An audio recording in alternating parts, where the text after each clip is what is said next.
The Apollo's tradition, and I hope it's always standing. If they tear down 125th Street, I hope they leave the Apollo standing because it is tradition. It's especially tradition for black artists and for black music.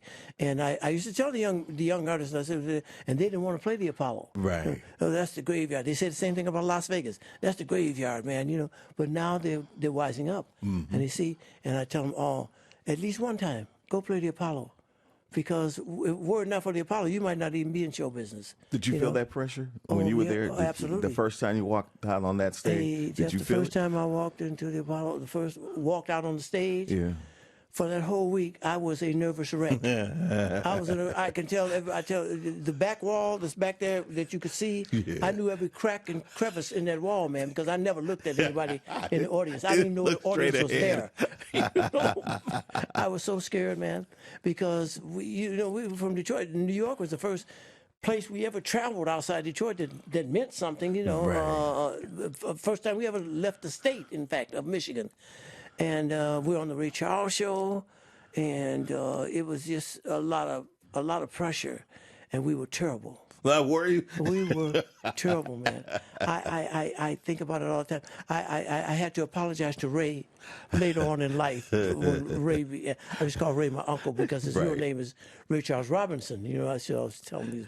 But anyway, when we first went to the Apollo that first day, the Apollo opened on Wednesday then, and they had the rehearsal for the show that week, Wednesday morning, 7 o'clock in the basement of the Apollo. You go down there, everybody on the show was down there, and it just so happens that Ray Charles is the headliner of this show, so his orchestra is playing for the whole show. Wow. They're playing for everybody. And we get there, man, and we, like I said, here we are. We're young kids, 17, 18 years old, and we get there, and we had never done a formal show like that. Right. So everybody that was there had formal arrangements. They were all seasoned acts, and they had, arrangements where they had a book, and they had parts for the trumpets and the saxophones and the piano. They had all those parts. And so we came, man, it came time for us to rehearse. And all we had was some little sheets of paper with the chords to our songs. So, right. So Honey Coles, who became a good friend, Honey was a wonderful man, actually. But this day, he was like a bear, man. He was just upset because we didn't have any arrangements. Right. He threatened to put us off the show, to send us back to Detroit. You're coming in. He was cussing us out and everything. And, man, like I said, it's 7 o'clock in the morning. In walks Ray Charles. Wow. Now, I see Ray Charles, man, and first, I'm a Ray Charles fan. I'm spellbound. I can't even hardly talk. I'm like this, see Ray Charles coming there.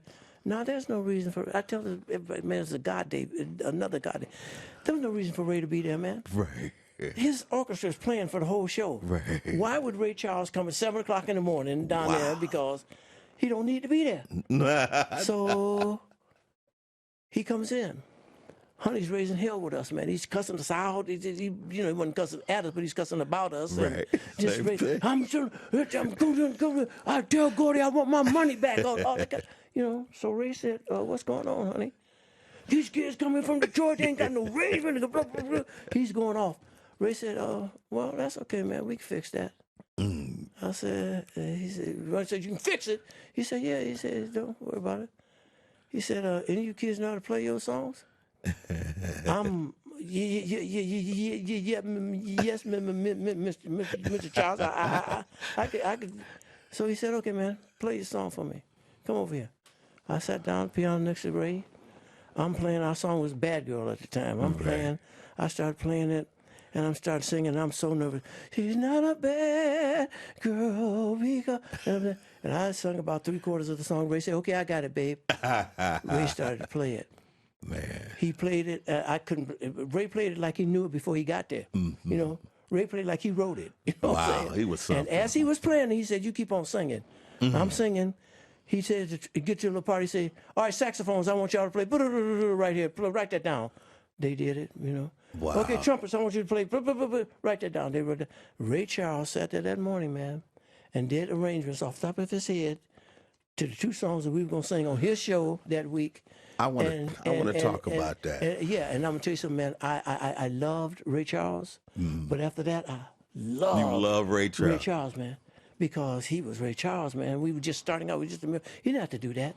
It was his show. Like you say, he could have God just day. said, okay, well, send him on home because, he could have done that, but he didn't, And so that was another God day for us.